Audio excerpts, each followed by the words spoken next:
आज की वीडियो में हम पढ़ने वाले हैं क्लास 8 का हिंदी चैप्टर 18 हम स्टार्ट कर रहे हैं। चैप्टर 18 का नाम है हौसले की उड़ान। हौसले की उड़ान एक निबंध है और इस निबंध में 4 लड़कियों के बारे में बताया गया है। 4 लड़कियों के हौसलों के बारे में बताया गया है कि किस तरह से उन्होंने अपने साहस के बल पर समाज में एक नया मुकाम हासिल किया। तो इन्हीं 4 लड़कियों के बारे में हम इस निबंध में पढ़ने वाले हैं। चलिए स्टार्ट करते हैं। खूबसूरत और न्यायप्रिय व्यवस्था के निर्माण में शिक्षा और संघर्ष की अहम भूमिका होती है। यह भूमिका यदि बेटियों के समूह से आए तो बदलाव की नई बयार का एहसास होता है। बयार का मतलब होता है हवा। लंबे समय से दमन, उत्पीड़न और अपेक्षा की शिकार बेटियों को ज्ञान और स्वाधीनता का स्वाद लग चुका है। आइए कुछ ऐसी ही बेटियों से मिले जिन्होंने अपने हौसले की उड़ान के बल पर सामाजिक ताने बाने बदलने की दिशा में सक्रिय भूमिका निभाई। समाज में अगर कोई बदलाव बेटियों की तरफ से हो तो वो एक बहुत बड़ी बात होती है। तो उन्हीं 4 लड़कियों के बारे में हम इस निबंध में पढ़ने वाले हैं। पहली लड़की है जिसका नाम है गुड़िया। नोखा प्रखंड रोहतास की गुड़िया से मिलकर आपको एहसास हो जाएगा कि पढ़ाई का जुनून क्या होता है। गुड़िया के माता पिता उसकी पढ़ाई के लिए राजी नहीं थे। एक दिन गुड़िया ने कुछ कर गुजरने का हौसला महसूस किया। पिता मोहम्मद अशीन इदरशी को मां समेत उसने घर में बंद कर दिया और 13 किलोमीटर पैदल चलकर नोखा के उत्प्रेरण केंद्र पहुंच गई। वहां पहुंच उसने अपना नामांकन कराया। पेशे से ड्राइवर पिता को इस बात की जानकारी 2 दिनों बाद मिली। आनंद फानन में वे उत्प्रेरण केंद्र पहुंचे और बेटी को घर ले जाने की जिद पर अड़ गए, पर बेटी ने साफ तौर पर इनकार कर दिया। पिता को समाज की बंदिशों की चिंता थी, पर गुड़िया के आगे उनकी एक न चली। कुछ समय बाद उत्प्रेरण केंद्र बंद हो गया। अब गुड़िया ने गांव के स्कूल में अपना नामांकन करा लिया। वह पढ़ लिख कर अध्यापिका बनना चाहती थी। उसका सपना है कि अपनी जैसी लड़कियों के साथ ही उन लड़कियों की भी इच्छा पूरी कर सके जिनके मन में पढ़ने की ललक तो है, पर बाधाएं जिन्हें पराजित कर देती है। गुड़िया गांव समेत अपने इलाके में मिसाल बन गई। तो गुड़िया नाम की जो लड़की थी उसमें क्या था, पढ़ाई का बहुत जुनून था, ठीक है। और लेकिन उसके माता पिता पढ़ाने के लिए उसको तैयार नहीं थे, क्योंकि उसके गांव में लड़कियां पढ़ाई नहीं करती थी, स्कूल नहीं जाती थी। तो इसलिए गुड़िया के माता पिता भी उसको पढ़ाना नहीं चाहते थे। लेकिन गुड़िया ने एक दिन क्या किया, उसने अपने माँ और पिता को घर में बंद कर दिया और अपने घर से 13 किलोमीटर पैदल चलकर एक स्कूल पहुंची, उत्प्रेरण केंद्र पहुंची और वहां जाकर उसने अपना एडमिशन करवा लिया, ठीक है। और उसके जो पिता थे वो पेशे से क्या थे, ड्राइवर थे। और उनको इस बात की जानकारी कब हुई, 2 दिनों के बाद। जब गुड़िया ने स्कूल में एडमिशन करवा लिया तो उसके 2 दिनों के बाद उसके पिता को ये जानकारी मिली कि उनकी बेटी ने एडमिशन करवा लिया है। वो अपनी बेटी को घर ले जाना चाहते थे, लेकिन उनकी बेटी गुड़िया घर जाने से वो इनकार कर दी।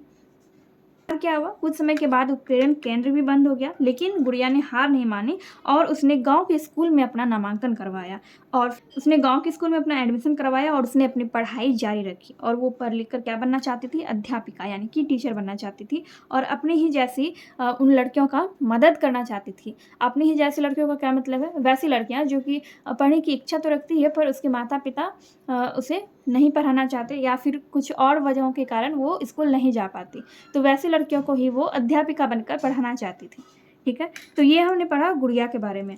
अब हम पढ़ेंगे सोनी के बारे में।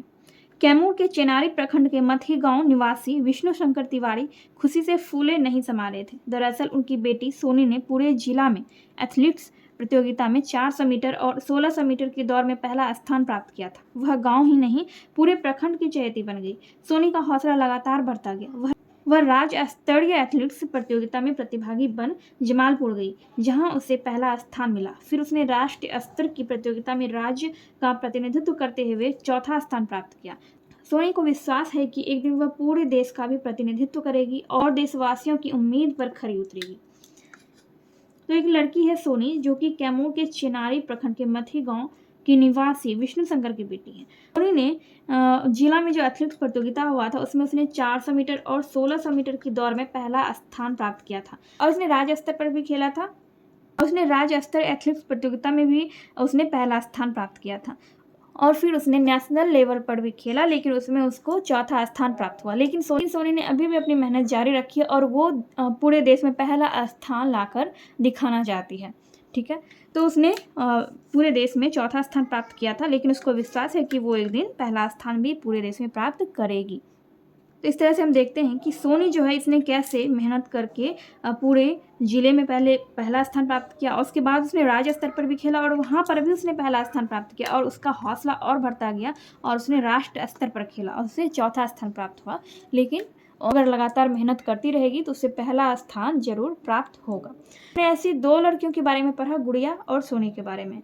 अब हम पढ़ेंगे एक लड़की है जिसका नाम है कदम। कदम अपने उम्र की बच्चों से अलग है। वह अध्ययन विरोधी ताकतों के खिलाफ तनकर खड़ी हो जाने का हौसला रखती है। फिर वह इसकी परवाह नहीं करती कि सामने खड़ा आदमी कितना खतरनाक है। कदम एक छोटी सी बच्ची का नाम है। वह वैसे लोगों के सामने या फिर वह लोगों के खिलाफ खड़ी होती है जो कि उस पढ़ाई करने में जो विरोधी होते हैं, यानी कि जो पढ़ाई के खिलाफ होते हैं या फिर लड़कियों को पढ़ाना नहीं चाहते, वैसे आदमियों से भी वो लड़ सकती है। और उसमें इतना हौसला है कि वह इसका परवाह नहीं करती कि उसके सामने कितना खतरनाक आदमी खड़ा है या फिर कौन खड़ा है, वो इसकी परवाह नहीं करती। लेकिन गणेशपुर मुसहरी प्राथमिक विद्यालय, बख्तियारपुर प्रखंड, मुंगेर जिला निवासिनी कदम नरेगा कार्यस्थल के ठेकेदार के सामने बच्चों के जुलूस के नेत्री के रूप में तनकर खड़ी हो गई। उसने ठेकेदार को साफ तौर पर कहा कि यदि कार्यस्थल पर हमारे स्कूल का एक भी बच्चा या बच्ची काम करते दिखे तो हम आपका काम नहीं होने देंगे। कदम स्कूल के बाल संसद की प्रधानमंत्री हैं। पिता जितेंद्र मांझी और मां शांति देवी को अपनी इकलौती बेटी पर नाज है। कदम बड़ी होकर डॉक्टर बनना चाहती है और लोगों के दुख दर्द दूर करने का जज्बा रखती है।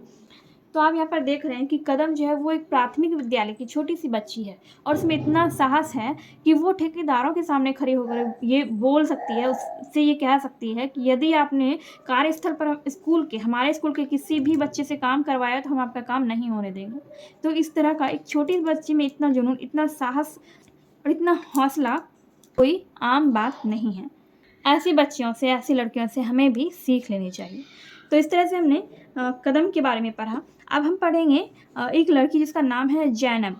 मथुरापुर कहतरवा पंचायत शिवहर के 94 वर्षीय मोहम्मद अब्दुल रहमान खान को अपनी पोती जैनब खानम पर गर्व है।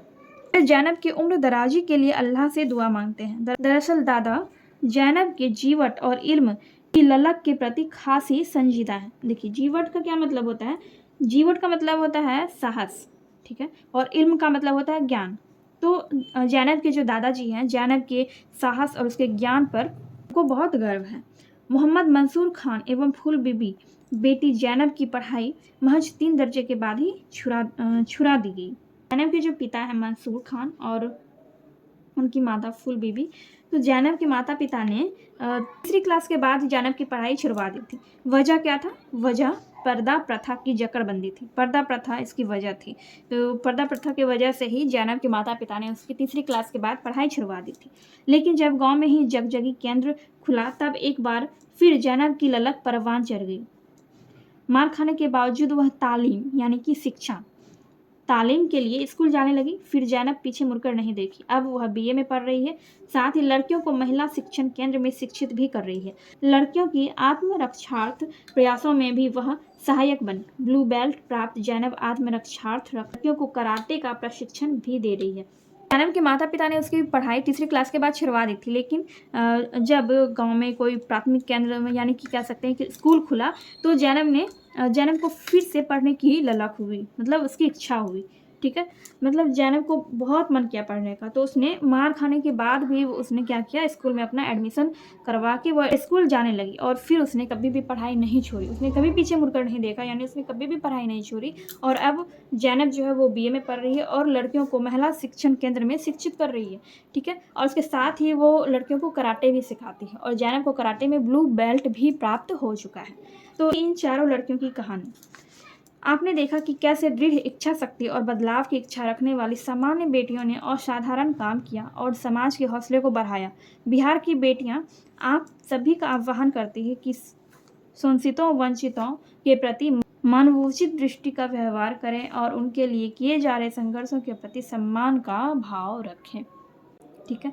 तो इस तरह से हमने इन चारों लड़कियों के बारे में पढ़ा, इनके हौसलों के बारे में पढ़ा कि इन्होंने किस तरह से अपने हौसलों, अपने साहस के बल पर अपनी मंजिलें प्राप्त की। और इस तरह से आपका ये चैप्टर यहाँ पर बिल्कुल कंप्लीट हो चुका है, क्योंकि इस चैप्टर में कोई भी क्वेश्चंस वगैरह नहीं दिए गए हैं। शब्दार्थ यहाँ पर दिए गए हैं। जज्बा यानी जोश, उम्र दराजी का मतलब होता है लंबी उम्र के लिए, परवान चढ़ना यानी कि अत्यधिक उन्नति करना। परवान यहाँ पर देखिए यहाँ पर जैनब की ललक परवान चढ़ी, मतलब उसको बहुत ही ज़्यादा मन किया पढ़ने का, तभी जाके वो स्कूल जाने लगी। स्कूल में एडमिशन करवाया और वो स्कूल जाने लगी। तो परवान चढ़ने का मतलब यही हुआ। तो इस तरह से ये पूरा चैप्टर कंप्लीट हो चुका है। 8 हिंदी का चैप्टर 18 हौसले की उड़ान कंप्लीट हो गया है। और यहाँ पर आपको कोई भी क्वेश्चंस वगैरह नहीं दिए गए हैं, आप यहाँ पर देख सकते हैं। और डायरेक्ट यहाँ पर गतिविधि दी गई है, यानी कि एक्टिविटी दी गई है, जो कि छात्रों को खुद से ही करना होता है। ठीक है, तो इसमें कोई लिखित आंसर आपको नहीं लिखना है, तो इसलिए ये चैप्टर यहाँ पर बिल्कुल कंप्लीट हो चुका है। नेक्स्ट वीडियो में हम लोग नेक्स्ट चैप्टर पढ़ेंगे। एंड ये वीडियो अगर आपको थोड़ी सी भी हेल्पफुल लगी हो तो प्लीज़ वीडियो को लाइक कीजिए, कमेंट कीजिए एंड अपने दोस्तों के साथ वीडियो को शेयर कीजिए।